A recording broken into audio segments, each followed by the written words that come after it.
Hello subscriber. It's our day 317 and today is August 16 and it's Wednesday. Ayan, nandito naman tayo sa ating construction site dito sa Bongabel Private Resort. Dito yan sa South Spring, Villas, Bukal, Calamba, Laguna. Ayan, update na naman tayo ng construction. Unahin na natin yung ating planter box dito. Ayan.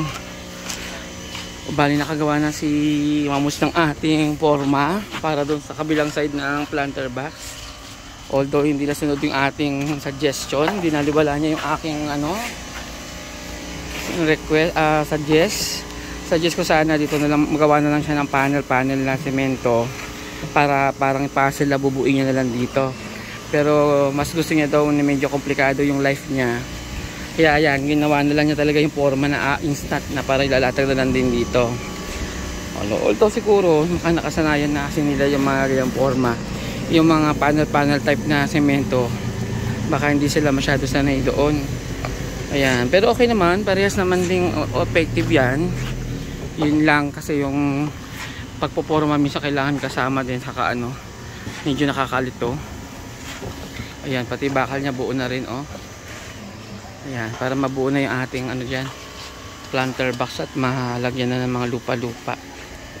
At para meron naman trim kahit papaano na halaman dito sa labas tulad ng kapitbahay natin. Ang dami nila mga halamanan.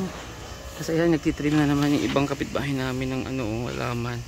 Di ba nakakaingit? Ang sarap din mag-trim ng halaman. Wala ko ititrim. Kaya ito, nagpilit akong maglagay ng planter box dyan sa labas. Saka actually pati dito gusto ko rin itong kanto. Nilagyan ko din sana ng halamanan dyan. Ayan. Para sa ito tipla natin sa... Ayan, ito pala. Nga pala. Inisip ko doon. Ayan.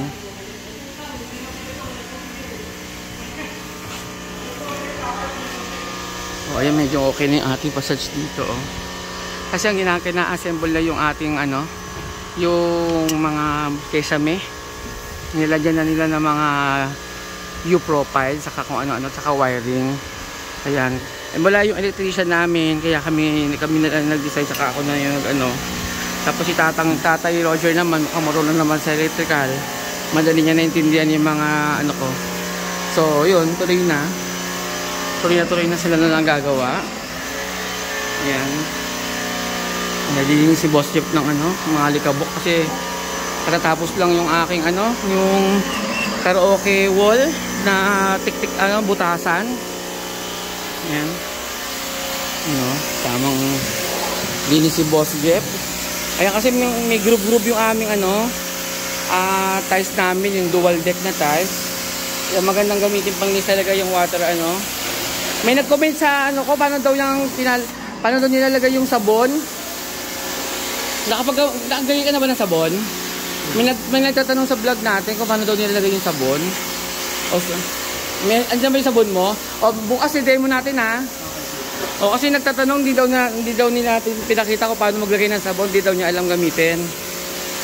Ayan, bumili kasi meron tayong nanood ng na bumili siya, hindi niya raw makabit yung sabon. So ito yung aking karaoke wall na pinipinish na siya ngayon, hindi napaganda na. Ay, hindi ka nag-iwan ng bakal pala konti? Ha?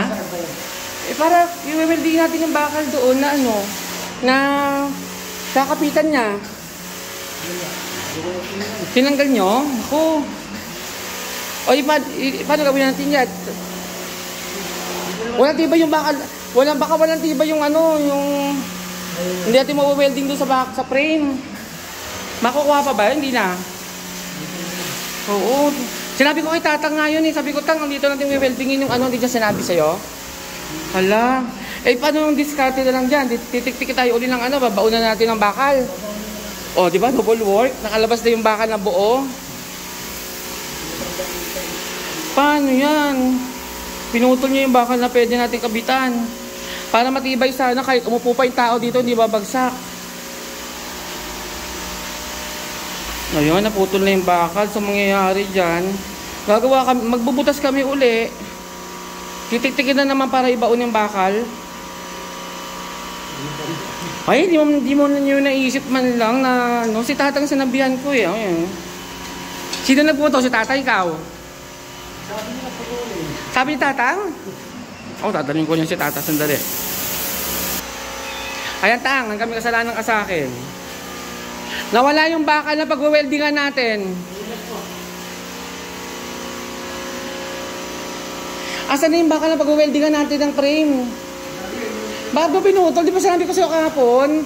O sabi ko, tang, dito yung bakal natin. Tapos sabi mo, dito hindi bakal. Sabi ko, sige, ito na lang ang pag-weldingan natin. Asan na? O, asan na ngayon yung mga bakal? Wala na. O, siya ang mangyayari, pag magdo-double work tayo, magbabaon na naman tayo ng bakal para doon kakapitan ng pag-weldingan, o, di ba? Ha? Ito, bakal ba to? O, palabasin mo yan, ha? Kasi, pero mas maganda sana yung buo para at paano matibay. Pati sa ibabaw, kunin mo din. O, yan na lang yung weldingan natin, maliit na lang. Ayan, kasi naman magbaon pa tayo ng bakal, di ba? Si tatang, linaw-linaw nang sabi ko eh. At tuwan-tuwa ka pa, sabi mo pwede patapakan. Sabi nga, kukwentuhan pa tayong dalawa. Sabi ko, para matibay, yan, iispatan natin ng welding dyan.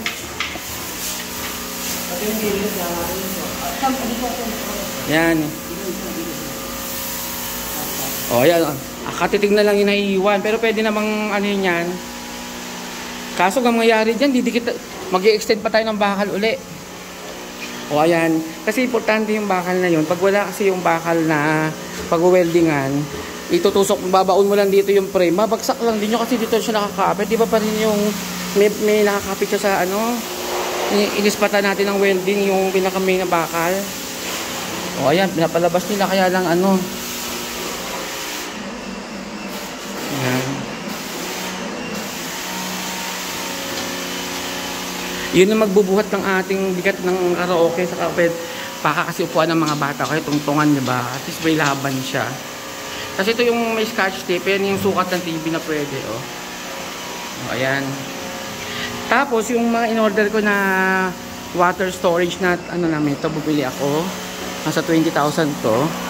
Yan, ilalagay namin yan doon sa taas ng pump room. Yan, yan sa ibabaw niyan. O, tapos bumili ito. Bali mangyayari, may yung water pump na yung pump namin na existing ngayon, ang pupunduhan niya ito. Kaso wala pa akong na bibiling ano yung water level control. Wala pa akong nilalagay. Meron siya free, pero parang hindi para patayin yung makina ko. Pag gagawin niya, i-stop niya lang yung pagpasok ng tubig. Ibig sabihin para sa mga ano siya, mga nawasan, mga ganun. Mga para papuno na siya, sasarado na yung gripo, parang ganun. Yung sa akin hindi gripo, pump na di kuryente. So kailangan ko yun yung digital electronic na papatayin niya yung ano, yung pump pagkapuno na. Tapos pag puno na siya at may gumamit ng ating tubig sa mga bahay ba ko ng CR, ang ga-under naman na pump, yung pump yung pump na para dito. So pupunuin niya to, tapos yung tubig nito kukuha siya dito. Hindi siya kukuha sa ilalim ng lupa, hindi siya kukuha. Diba? Ang advantage naman nun, eto nabilad na sa araw to, diba? Dimig para tayong instant heater na. O, diba? Mainit yung lalabas na tubig dun sa ating mga gripo. O, diba? Saka, at the same time, kung mag-brand out, walang motor na gagana, mataas yung tangke natin, nandoon siya. So, kaya niyang supplyan yung mga CR dito kahit walang kuryente, walang pump, walang presyo. Anong meron lang gravity. 'Di ba? Bababa yung tubig, madidistribute, pero hindi ganoon kalakasan yung agos ng tubig kasi nga gravity na mababa lang 'to eh. Ang mahalaga may pupunta pa rin tubig sa mga gripo, saka sa CR, sa shower. Hindi nga lang malakas. Para pag nag-resume na yung kuryente, di gagana na yung ating bladder tank, yung pinaka may pressure natin. Tutulak nito yung tubig papunta sa mga CR. So bali may dalawa tayong pump na di kuryente yung gagamitin, tag kanya-kanya sila. Ito pump nito para sumipsip na lupa. Ito yung pump nito para sumipsip dito at daling sa loob ng bahay. Ayan, ito yung cost nito nasa 29,000. Kaso ano lang to eh, 200 liters lang. Gusto ko sana yung 500 liters, yung kaso problema malaki yon. Para at least matagal siya bago siya magpuno ng paandar ng makina. Matagal kasi nga maraming tubig. Hindi katulad ng mas maliting tangke, maya anda rin makina. O kaso hindi kasya doon sa ano ko yung ginawa kong lagayan. Yan, tuturo ko kayo kung saan ko ilalagay yung mga pump na, yung mga tangke na to, saka yung mga pump nya. Yan, si Boss Jeff, linis. Ayan, sa mga ito na yung dito, syempre dito yung aking storage sa stainless dyan.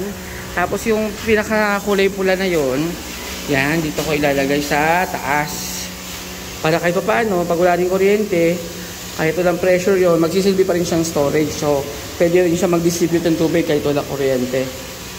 Yung pump namin na ginagamit na yon, yung mga motor na pump na yan, nilipat ko yan dito sa taas para medyo maganda. Tapos ang kakargahan niyan, yung pump na yan, yung nasa taas na stainless.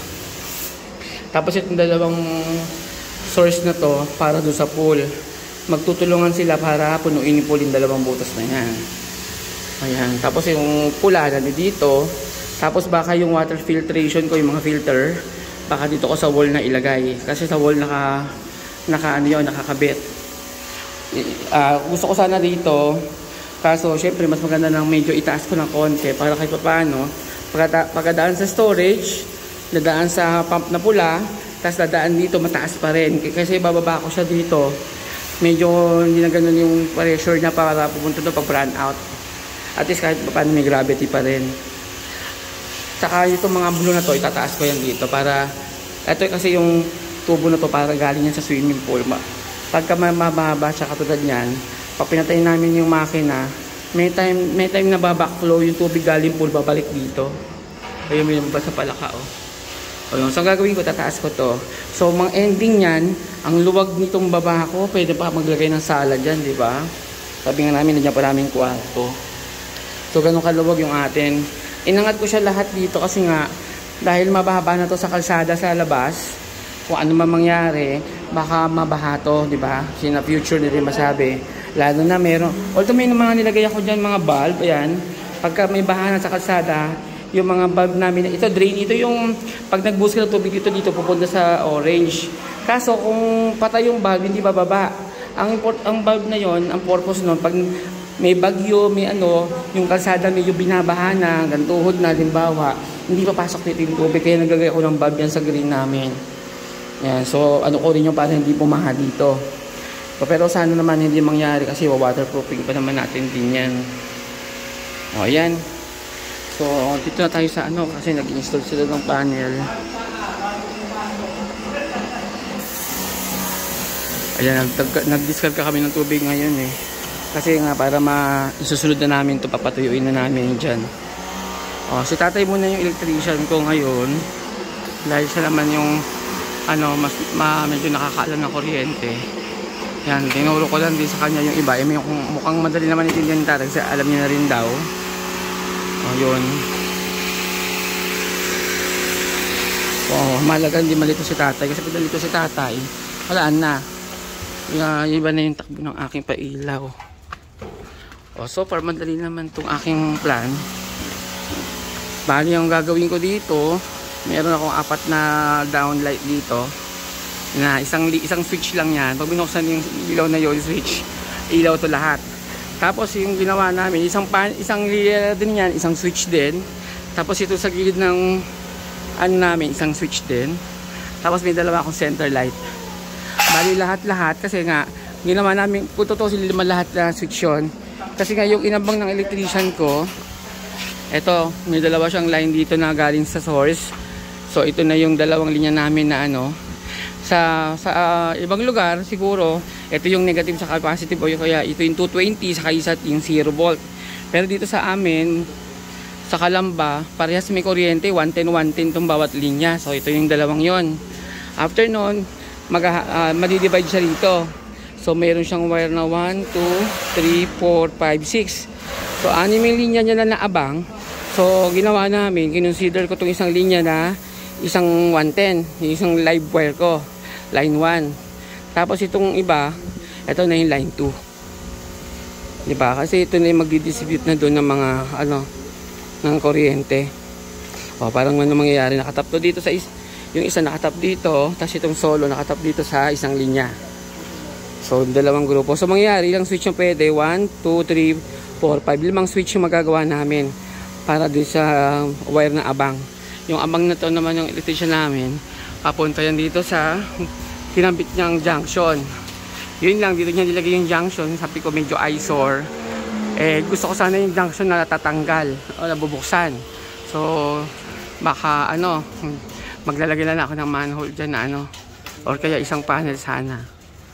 Pero kung medyo final na siguro, hindi nabubuksan forever hanggang sa na. Siguro baka hindi na lang namin lagyan. Pero kailangan namin i-secure. Katulad din ng iba ditong wiring, halos final na. Yun lang kasi may time na parang nag-iisip ako ng mga automation, mga ganun. Naka-wifi something. Pero at least pasok na ako sa wifi kasi may dalawang source ng kuryente dito. Sa mga wifi kasi na bulb at switches, kailangan may parehas live. Hindi pwedeng isang linya lang. Tapos dito sa baba, tapos i-switch mo walang kuryente. Parang pinuputol niya lang yung patay na, paputulin pa, parang ganun. Dito, mukhang pasok siya dito sa ayan, kaya natutulong sila. Tapos hindi na kami gagamit ng mga junction bawat dugtungan. Medyo matipid-tipid kami konti, pero sabi ko, delikado, pero hindi naman namin, ayan, medyo nakakasilaw, hindi ko makita. Natitago tayo dito. Ayan, ayan gagawin namin. Ayan, nakababa naman siya. Tapos mag-i-splice na lang kami. Kumbaga buong linya yan, tapos tatapisan na lang namin yan. Dudugtong kami. Ay, Kuya Jerry, Tay, medyo dapat luwagan yung konti kasi pag na-splice tayo, wag magkatapat ha. Magkalayo kung pwede nga 2 inches yung diferensya. Ayan, 2 inches. Kasi pagka nag-splice dapat mamaya magdikitin dalawang wire, na kagad. Diba? Kaya dapat medyo 2 inches yung diferensya ng ng tapas. Ano ba tawag? Tapyas? Ano ba tawag doon? Sa English, splice. Yun. Hindi dugtong yung kinyonyatan, ano tawag doon? Pinapyasan. Ayan, tatapyasan lang. Kasi hindi namin puputulin yung wire. Tapyas lang.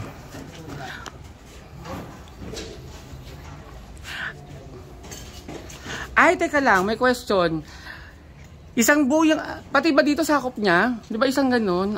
Ay, paikot. Isang switch lang sabi niyo. Ay, may mali tayo. Paano kung gusto ko lang harapan pala, no? Dapat Ay, kasi pag isang hilera to, mali yung ginuro po natin.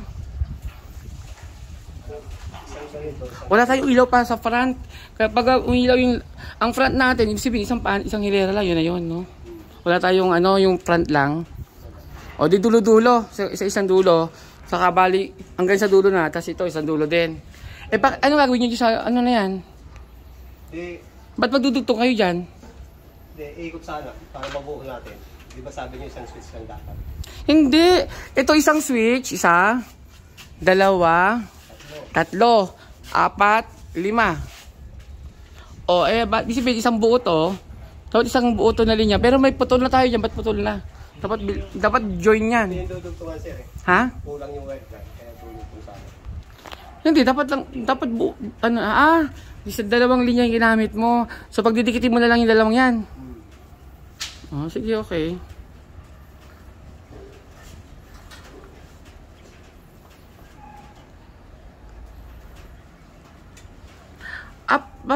Sa bagay. Hindi, dapat, inawa nyo na lang, pinutol nyo na lang doon. Isang switch lang sir, ganun gagawin. Tanggalin nyo na yung orange na yan, putol na yan, yan na mismo yung nakabagsak na dalawa. Di ba tay? Tama ako? Isang hilera to yan. Wala na yung orange na yan. Tapos isang set na naman to dito, tapos yung dulo niya, yan din naman, bagsak na lang din. Ayan, habaan mo na yan, Kuya Jerry. Tatlong switch ang lalabas sa atin. Dito sa bubong, sa paligid, 3. Tapos yung 2 sa gitna, di ba? Bali 5 lahat eh. Ayan.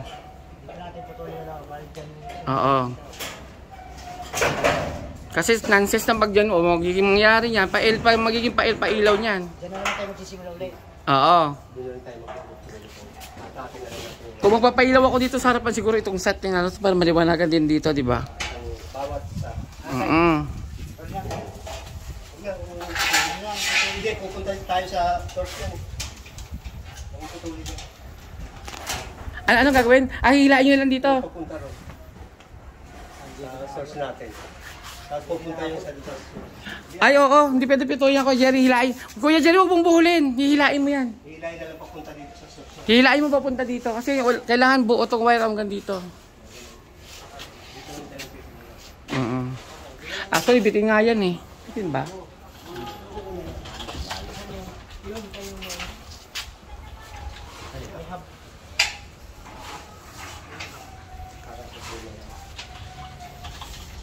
Oh, ayan. So, isang grupo, tapos isang grupo ng switch, tapos ito sa harapan ng pole switch. Ang mangyayari dyan, pag gusto ng iyong pailawin na, pwede naman sabay-sabay. Pero kung gusto mo lang pailawin yung building sa kaharapan ng bahay, pwede na tong side na to. Kasi itong side na to, pag may ilaw to, 4 na ilaw yan. So, mangyayari, iilawan na tong mga harapan ng bahay, at the same time, yung isang ilaw to nasa harapan din. Yun lang, yung kanto dito hindi iilaw. Kasi yung kanto na to, kasama yan sa grupo dito.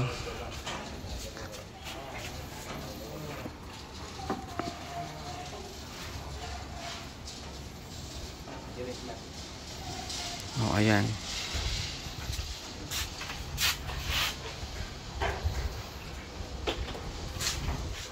So lalabas yan ang pinaka-switch ko nandito. Kasi nung una, yung design ng building, andito yung hagdanan. So syempre, yung electrician ko hindi pa nakakagawa ng ng structure, naglagay na ng abang. Dito siya nakapaglagay ng abang sa side na to. Which is, ang dapat naman talaga ditong abang, ilaw lang dapat yan. Yung mga poste, may ilaw kami. Kaya kung mapapansin nyo, may mga nakalabas na mga orange dito sa buhos. Ayan. Kaya pag ito, papatayin na namin tong linya na to. Wala na yan. Kasi ilaw lang to dapat na pang bubong. Dahil mayroon na kaming bubong ngayon, ay pang mga parang mga balcony na walang bubong. Since meron na kaming bubong, so mangyayari baka dito yung switch. Yung nga lang, medyo outdoor to. So, ang switch namin dito baka gagawa kami ng box, something na box or ganun. Kasi hindi na namin pwedeng ilipat sa baba yung wiring. Kasi dadalawa lang itong nakaabang niya. Unless ito, maraming abang na wire papunta sa baba para doon sa baba yung switch. Hindi dito yung mga abang namin. So, dalawa lang ito na main line na line 1, line 2. Ito naman yung mga switch 1, switch 2, switch 3. So, dito talaga mangyayari yung namin, switches. Or baka ang gawin yung electrician namin, baka dito nyo ilagay sa tabi. Sa gilid dito para pwede namin i-cover siya. Pag umuulan kasi mababasa yung mga switch, delikado. Or gagawa ko dito ng parang panel, something ganon. Diba? Or gagawa kami ng divider o basta importante hindi mabasa yung switch. Ayan.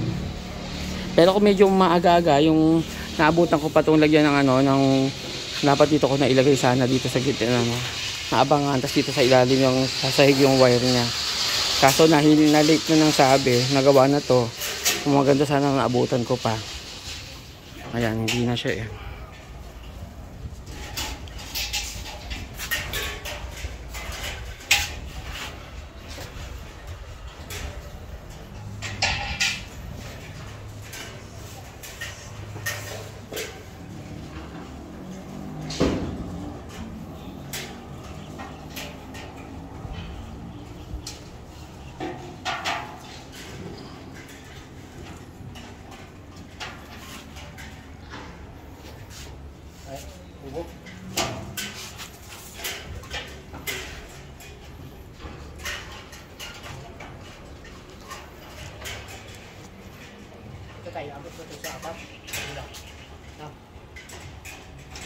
Pero pwede rin siguro ilagay ng electrician namin dito yung total may junction siya rito, baka pababain niya dito. Kasi ito yung pinaka-safe na paglagyan ng switch o gagawa dito ng box Baka paano pagagawin niya. Gawan siguro dito ng tambol para for the purpose lang ng kuryente siguro, no?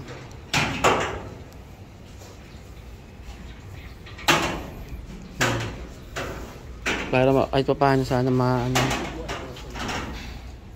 total pwedeng ilipat kasi yung kuryente kasi dito naman yung junction namin. Pwede namang niyang kunin 2 linya na lang dyan, hindi niya nagagamitin 5. Atake na lang sayang yung wire. Pag hinatak niya yan, dito namin ililipat yung switch, bababa siya dito para pasok niya dito yung sa bakal, pasok na dito yung 5 wire. Pag nakapasok na dito, Pwede nyo nang ilagawan dito ng tambol.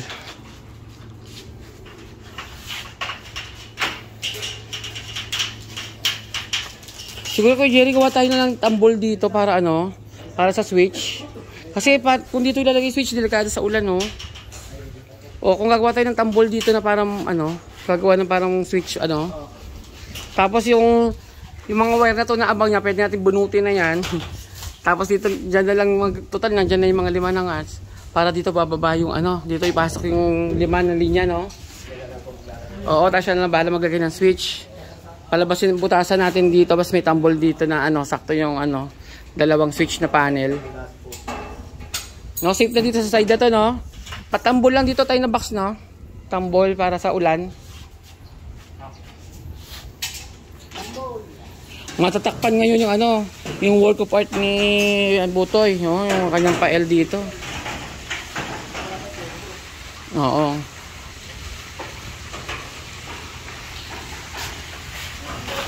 O, yun, tama nga yun. Hatakin na namin tong 5 wire kasi papasok namin dito. Tapos tatambulan to ng ano. May 2 switch lang dito banda sa gilid. Maliit lang na tambol. Kung hindi man tambol, kung Jerry, mas mabilis gawin, magtitik-tik, magtatambol. Oo, kasi tiktikin pa to pangit, no? Oo nga, tatambulan na namin. Kahit isang dangkalan tambol, pwede na yun. Basta 2 panel lang naman, ano eh, kasya dito na switch eh, oh. Kasi 5 switch yan eh. 5 pindutan. Oh, yun, tama nga. Bali to, junction lang to ng dugtungan. So, bali to, mga wire na to, bubunutin namin yung 3. Tapos itong 2 na to, didikit na lang yan dito. Tapos itong 3 bubunutin. Ayan. Tapos dagdag gawin ng wire dito for the switches. O yan, tapos, diba?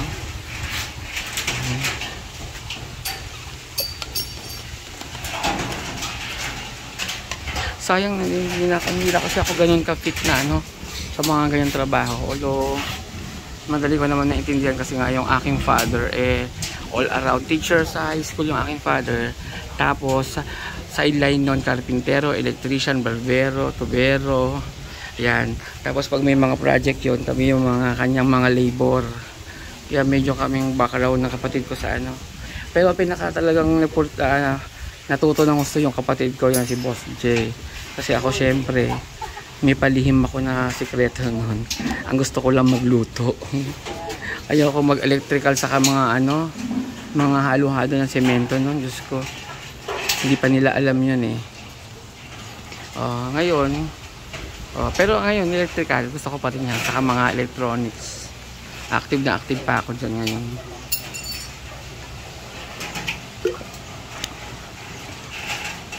So, lalo na may konting mga programming, yung mga aking mga automation, may mga codes na nilalagay kasi doon pag automation,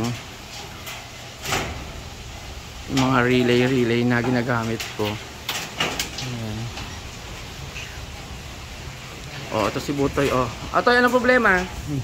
Parang na yung mukha mo, na ano. Ay, bakit ilalabas natin itong bakal? Nakalabas talaga sir. Ay, oo nga, no? Ay, paano yung design natin? Hindi, ano na lang. Oo nga, no? Hindi ko napansin yan. May bakal pala nakalabas yung ano namin. Ba't nyo pa sinama? Okay lang. Ay, bababa kasi yung ano. Kaya nga yung una naman ginawa, tagod ko lahat ng ano, Tapos, para sa tuga na ano. Ano? Parang tuga na. Ay, yung dating design namin nakalabas sa gitna. Oh, yung pangit nga nun eh. Parang toga nga, parang sombrero sa toga na square sa ibabaw, di ba? Tapos may ano. Yun nga lang, ngayon nakalabas pala to. Di ko napansin na may nakalabas tayong bakal. Ayan, oh. So, mangyayari, ang latag natin, putol tayo dito. Eh, paano tayo magagawa ng parang tiles nito kung may putol? Ganun pa rin sir, kasi katansiyan namin yung Susundan nyo pa rin yung tapis-tapis natin, parang ano. O sige.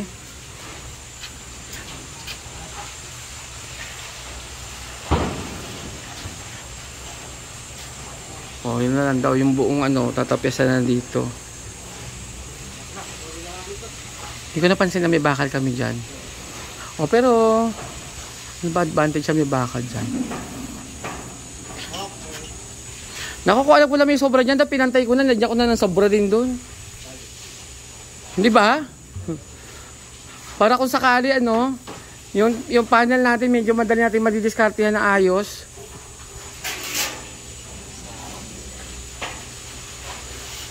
Hindi ko alam na may sobra, pero wala na, ganyan na may design. Pipinturahan na lang siguro yung wood style ni tatay, ano, kaya ano. Sa bagay, pwedeng sabitan niya ng mga ano, hanging plant ba yun? Ispatan ko dyan. Ano kayo pwedeng lagay dyan? Blinds, ay yung ano, pag naglagay ako ng net dito, pwede ko dyan ikabit. Kasi nga delikado yung aking bubong, di ba, plastic. Baka tapunan ng sigarilyo. O at least may kakabitan na ako ng net. Ayan. Ha? Oo, mapapakinabangan pala natin yung bakal na yan. Kasi kung panel na yan, mahirap magbutas sa panel tapos maglalagay ka doon ng ano, ng mga hook na ano. O at least dyan, pwede na spot na siya, di ba? Kasi nga nag-aalala ako dito sa bubong ko. O ayan, baka tapunan ng mga ano. Kasi ngayon may nagkakalat na video ngayon na yung isang resort dito sa aming banda, pinag-ano ng mga guest, tinapon lahat ng mga upuan, tapos yung water dispenser tinapon din sa pool. Tapos yung CR nila binura at pinagbilad ng mga ulam yata, yung mga balababo. Ang di ko lang alam yung kubeta nila, baka siniksikan pa ng mga tuwalya yun o ano, di ko alam. Pero yung pool nila grabe. Lahat ng mga mesa, bangko, nasa swimming pool lahat, tinagahagis. Napanood nyo yung tayo, Jerry? Yung isang resort dito, pinagahagis yung mga appliances ng resort dun sa pool. Nag-trip, parang pinagkatuwaan nila. Oo, binaboy nila yung resort. Oo, nako, naantay ko magkaroon ng tulpo, baka wala pa eh. Medyo matindi-tindig ano yun eh. Kasi ano ng property yun eh, paninira eh. Destruction of property yata kaso doon oh. O si tatay flexible na flexible pa oh.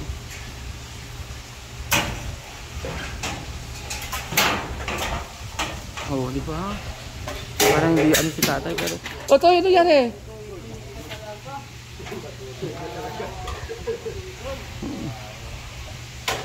Kakainin kasi minsan ng kanin. Nangihina na. Pero hindi pa umaandar. Hindi pa umaandar. Nagulat siya. Nalaglag yung ating ano grinder. Get drill pala, grinder grill.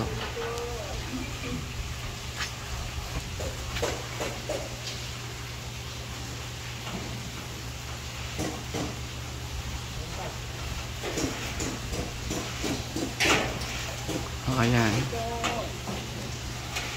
Actually, ang purpose din naman talaga ng ganyang wiring, bukod do sa ano, yung sa mga daga, para hindi ngatin ng daga yung mga wiring saka ano, organize siya. Ay, di wala namang akit ng daga dyan, saka ano. Kaya medyo kahit open na yung side namin, okay lang.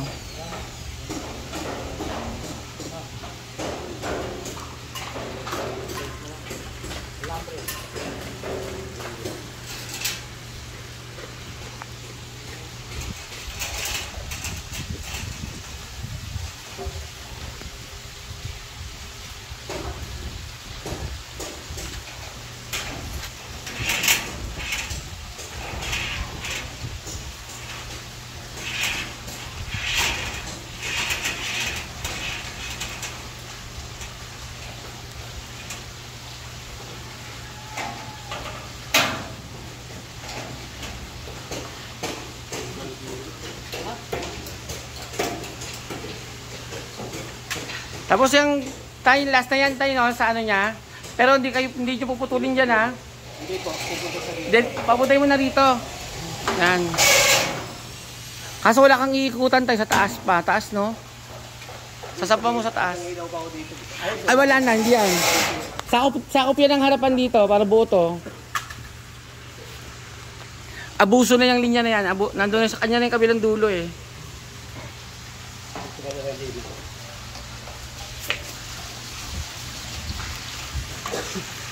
Sa electrical madali naman, pero pag nalito ka, ayan, nakakamatay, saka na sumasabog. Kaya dapat hindi ka na dito sa linya. Pagka mga yung linya ng bahay nyo, ano, ang tawag dito, yung 220 saka 0 volt, yung isa parang neutral saka, ang tawag ng iba doon, neutral saka positive. Ibig sabihin, walang kuryente, walang volt yung isa may volt. Ayun, nakakalito yun, dapat doon, alam mo kung ano yung 0, alam mo yung live wire, saka yung ano, yung isang 0 volt, alam mo. Kasi pagka nagkamali ka doon, at yung settings mo, baka mailagay mo doon sa live wire yung mga bagay na nahahawakan, di ba? Hindi katulad ng dito, talagang iingatan mo parehas, kasi parehas live wire yung dalawang linya. Pag pinatay mo yung switch dyan, katulad sa Marikina, pag pinatay ko yung switch, pwede ko nahawakan yung bulb socket.